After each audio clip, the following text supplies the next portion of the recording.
Om Asato Ma Satgamaya Tamaso Ma Jyotirgamaya Mrityurma Amritam Gamaya. Om Shanti Shanti Shanti.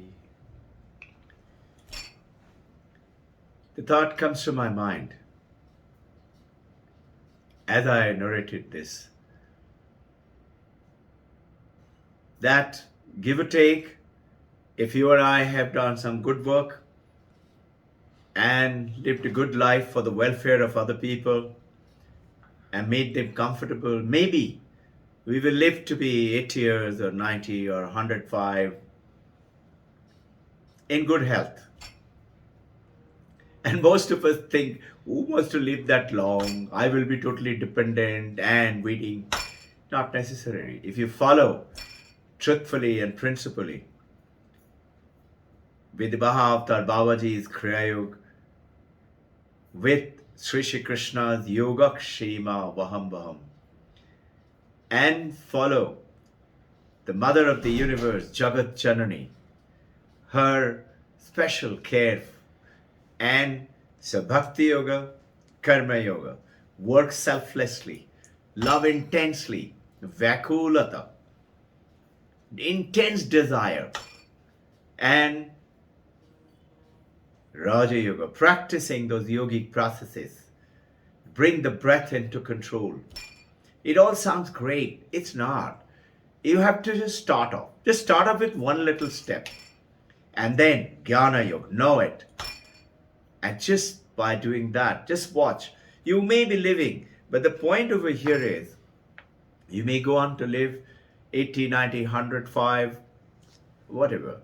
But just think, when you and I die, our body will be either cremated or will be buried, depending on our beliefs. And those who love us, those who care for us, those who really took care of us with our mortal body and connection, our relatives, our husbands, our wives, our friends, they all will cry. And there will be tears. And reflect sincerely. This is samsara. 30, 40, 50 years up the line, they will all forget it. Why? Because they have to sustain their life. They have to also live in this samsara. And just think, 100 years from that date of our leaving the body, people are going to forget about you and me. And 200 years and more, certainly. Most of us know our father's name, certainly, and forefathers' name. Think, how many know our forefathers' names? Some of us do, very few. And very few know the forefathers' name. In other words, what is the point? They've all forgotten about.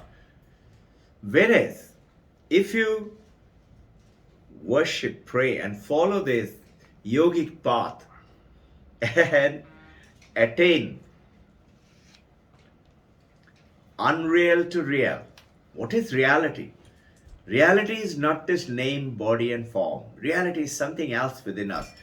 You all recollect we have been doing Mandakya Upanishad, and we talked about Shivaratri, Shivoham, Shivoham, Shiva Swarupaham, Nityaham, Buddhaham, Chidananda Rupaham. And then you say, me. How can it be? I'm filled with this body and the pain and the aches and sickness and suffering and financial problem and relationship problem. How can it be me? How can it be Aham Brahmasmi? We don't understand it. We don't believe it. Don't stop. Titiksha, sadhana chatushtaya viveka. Hold on to. What is real, what is not real is viveka. From there came Vivekananda. When you attain that, you become like Vivekananda and attain Ananda. Viveka, understanding what is real, what is not real, you attain Ananda, joy. And then, which gives you the power to detach from what is not real, called vairag. And then, shat sampatti is sadhana chatushta, viveka, vairag, and shat sampatti is the third one. But cunningly, the ancient rishis, they put 6 in that third one. That is shama, controlling of mind; dama, controlling of senses; uparati, collect our tendency to go out. Have you realized we're always going out, out, out with our 5 senses and grabbing the world and the people and bringing it within me? That's how we experience the world. Or taste, or see, or dance, or have fun, or drink. Bringing the world to our 5 senses into us. Shama, Dhamma, Uparati, controlling that urges and bring it within. And then Titiksha, not letting it go. Don't worry even if it is 5 minutes. Just imagine, if you have to do a master's degree, how many hours have you got to study? How many years? And if you have to do PhD specialization on that, and now here is the most powerful science of finding out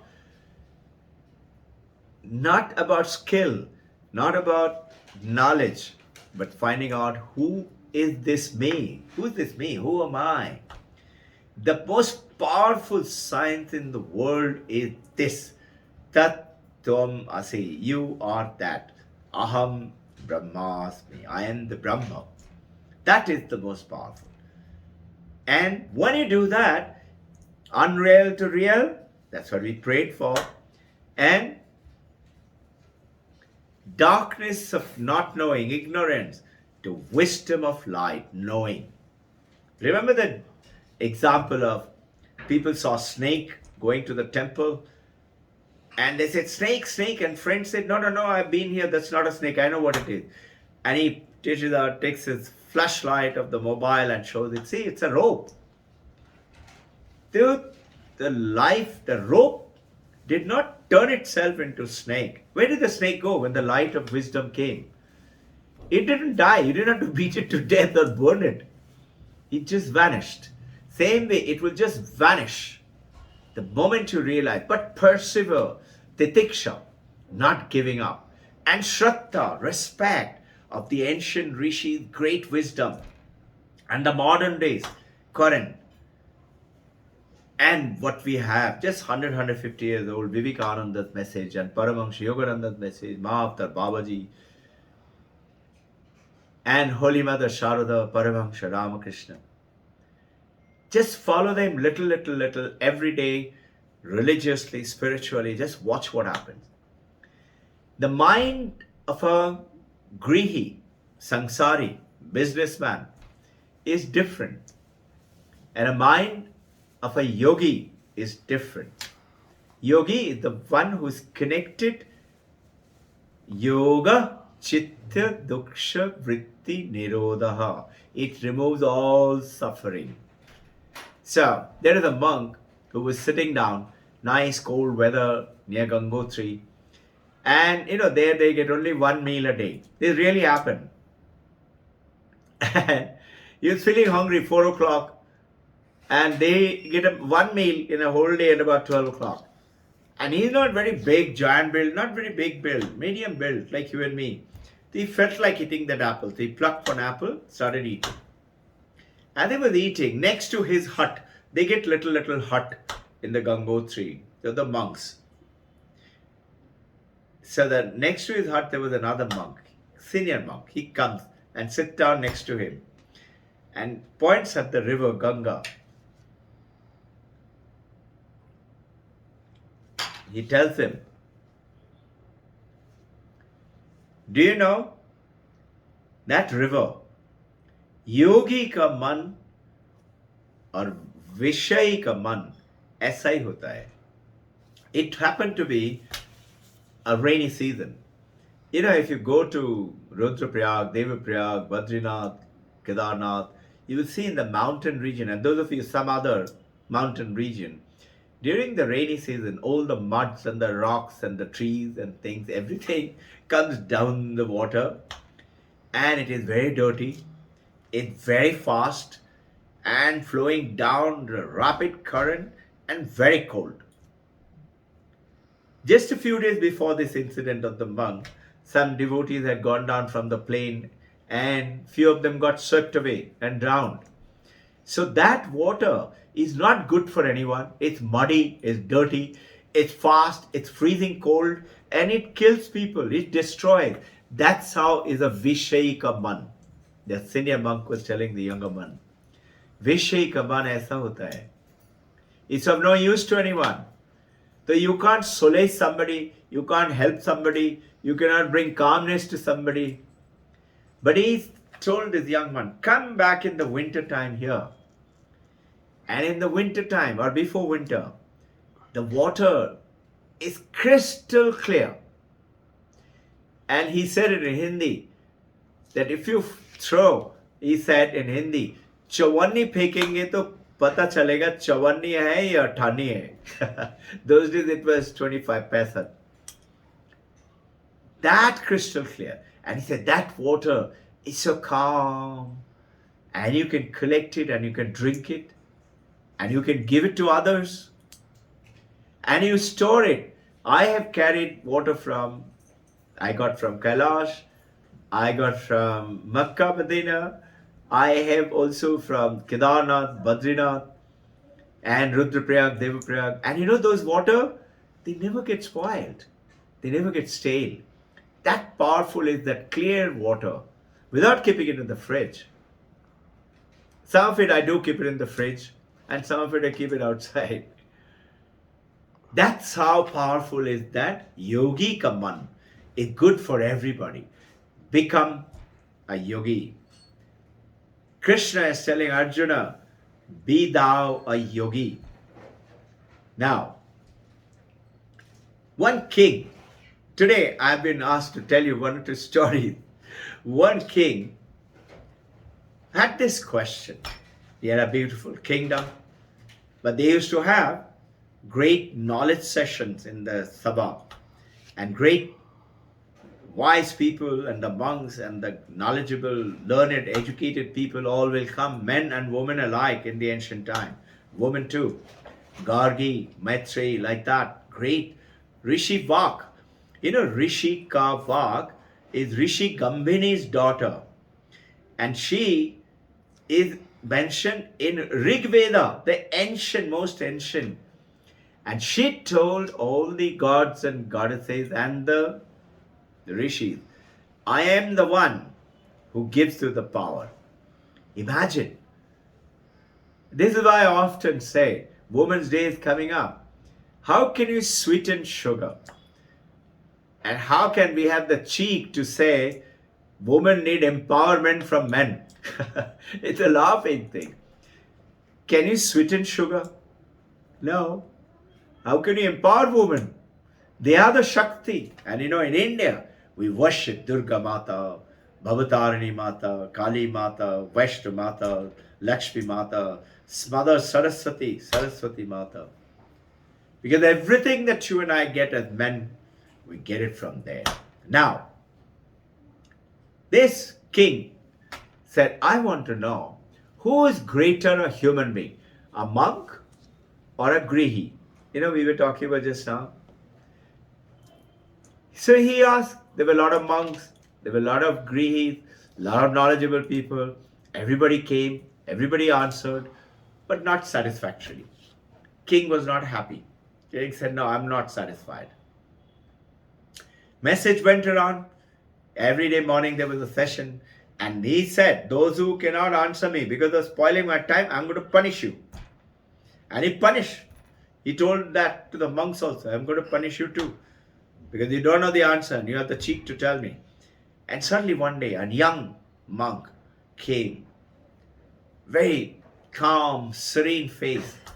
And he walks in and with a snigdha face, smiling, gentle face, says, O king, I shall give you the answer. King said, very nice, come, but do you know my condition? That if you don't come out with the answer which satisfies me, I'm going to punish you. Sannyasi just said, yes, I know that. But before I give you the answer, you have to come with me. You have to live with me the way a monk lives for a few days. Then you will get your answer. So the king obliged the monk and he traveled with him without his soldiers and everybody, because then he's not living like a monk, he's carrying on like a king. He went with. They traveled and through the towns and forests, and then they came to a big town. And in that big town, there was a big drum was being played. And the big drum was being played to announce what? The princess of the town, of the king, of the kingdom, is going to do Sayamvara. Those of you who don't know about it, Sayamvara is the princess is carried in a palanquin in the shoulder of four bearers, and they go and take the princess around. Princess going around. All the prince and eligible young men, they all come there. And they all are standing, who the princess choose. And if the princess chooses you, you become her husband. And naturally, king being only daughter, the whole kingdom, half of it straight away, other half when he dies, goes to that man, because there is no other boy in that kingdom. So, apparently, the princess was taken round and round, 1 round, 2 round, 3 round. She didn't like anybody. And that monk who told the king, they were watching from behind. And suddenly, one young monk walks in, very handsome and calm, glowing face, came to see what was happening, why so many people. And as he stood there, just so happened, the palanquin of the princess came close by. And the moment she saw him, by looking at his calm, serene face, she threw the garland at him. The monk, he was perplexed, startled. And he startled and he said, what is this nonsense? I am a sannyasi, I am a monk. Marriage is not for me. He took the garland and threw it back to the princess. The king came down and said, listen, O monk, with this you not only get half the kingdom, when I am not there anymore, the whole kingdom becomes yours.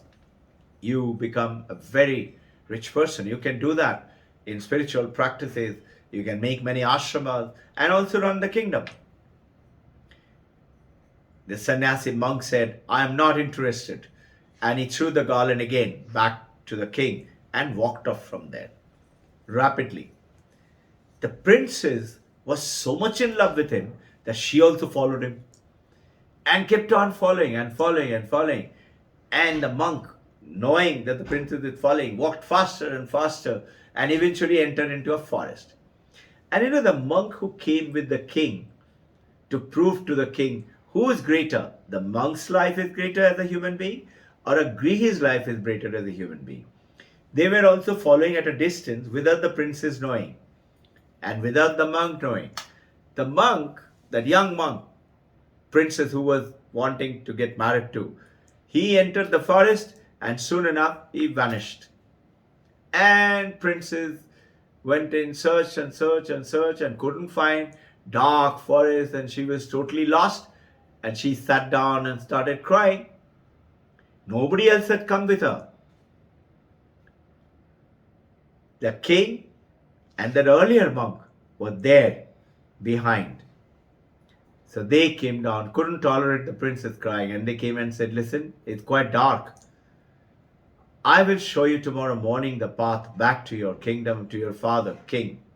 But right now, let's rest under this tree. And we will sit there. Winter time, cold, open weather, jungle, forest. Monk is used to, but king is not used to. This girl princess is not used to. On top of that tree, there was a bird with his wife bird and with his 3 baby bird. And they were watching these 3 men. This bird, who is a grihi bird, he said to his wife, listen, these three men has come to my house as a guest. They have no food to eat. They have no fire to warm themselves. Let me go and bring a little fire. The man bird goes and brings a twig from somewhere. It was fire. He picked up one burning wood, comes and gives it to the monk. And the monk with that built up, adding other sticks, a big fire. Then the bird had gone back and bird was looking at them. The bird told his wife, listen, my dear, these three guests are in our house. They have nothing to eat. And if we don't put food for them, and we don't have anything to give it to them, then it is my duty to go and give my body to them so that they can eat me. And before this monk and the king and the girl could do anything, he dived into the fire. And before they could save him, too fast, his body got burned. The wife said, my husband has given his life. I am his wife. I also have the goddess dharma. I cannot not take care of my guests. And that my husband's body is too little. Let me also add my body. And she also dived into the fire. Her body also got burned, ready to be eaten. But naturally, the prince, the princess, the king, and the hermit, all three of them could not eat them, of course, but they were awestruck. And now the three babies, they said, my father and mother has gone ahead. So I am the eldest and the firstborn among the babies. You two continue the vansh of my father and mother. Let me also dive in. And just so happened, the baby, eldest baby, also dived in. Now, it came, of course, they did not eat those birds. Those three lives were lost, but in a great cause. The monk showed the princess in the morning through the light, this is the road to your father's kingdom. And the monk told the king, now, O king, have you got an answer? The answer is, each one is great on his own place. The goddess, the married couple, if they follow and lead their life with purity and truth, holding on to truth, not telling lies, and kindness for the rest of the people, they too are as great as the monk. And look at the monk. He had all the money, all the, the princely, princess, and woman, and food, and wine, and taste, but he didn't fall for it. He went straight to God. He too is great. So each one are great on its own place. You too are, my dear devotee. Do not look at yourself as a weak, as I'm so insignificant. Remember my first statement, that aham brahmasmi, that Brahma is in me.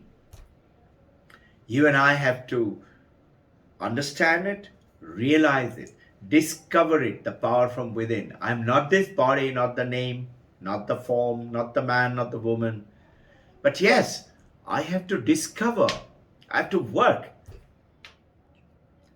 So whether following through bhakti, devotion to Divine Mother, to God, to Babaji, to our Gurus, or through Karma Yoga, facing reality, the world, but working selflessly, not because what it gets me or how can I grab things from other people or what's in it for me.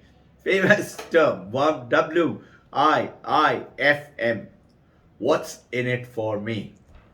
Now, do it for other people. Bring peace and happiness. And the beauty is, when you do that, this universe pours wealth and happiness and joy and great relationship and partners in your life. And then do not forget to practice the Raja Yoga through the breathing and the meditation, through the Kriya Yoga and the meditation. And then Jnana Yoga, the ultimate of the ultimate, the supreme what? Just knowing it. Know the truth. All four yogas, either one are great or all four of them. What you and I do? Practice all four of them. And when you do that, often we say, I'm so small. How can I be like God? God is up there in the heaven. This is what the Pandits teach us. That first you do this yagna and that puja, and then you will go to heaven, and then you will meet God. Now, God is right now here, and you and I can experience that God, that goodness, that godliness within us. Have you ever realized it? With this thought, I would like to close today's session and more on Sunday. That we say God is everywhere and God is in you. We say God is in him, God is in that, and God is in this. We say it, but we don't realize it. We don't understand it. We say God is in me. But me, God, how can it be? When you say that, have you ever realized it? We are limiting God. Limitless, infinite God is called Brahman. Brahman means, in Taittiriya Upanishad, Satyam, Jnanam, Anantam is Brahman. Satyam is truth. Jnanam is knowledge. The existence, which is truth, knowledge is Ananda. When you realize the truth and the knowledge of the consciousness, you attain Ananda. That is Brahman. And Brahman is what? Vast. No limit. No limit in space, no limit in time, no limit in... It is not a place that you go to. It is not time that when you die, then you will meet God. It is Anantam, and it is one alone, Advaitam. This Brahman is you and I. Do not limit God. He is infinite and He is in you, He is in me, He is in everyone. Like the water in the ocean. The waves say, I am a great wave. And the wave is like you and I in the samsara. But the moment I realize that when I become calm, like the monks in the story, I become the ocean. A little wave or a big wave. Now it becomes the ocean, the entire ocean. Vast, huge, no limit. And you can't say this was Robbin Ghosh wave earlier. It is the ocean now. 20,000 fathom depth and huge, whether Indian Ocean or Atlantic or Pacific Ocean. But still limited, because ocean too has a limit. That is called Dvaitavad, duality. But the moment ocean realizes, I am not ocean, I am the water.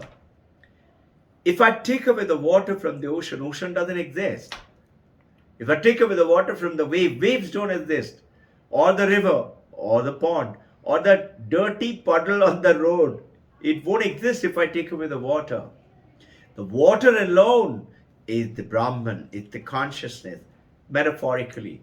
That is consciousness, which is you, which is within me, and that is Satyam, Jnanam, Anantam, Brahman. Jai Guru.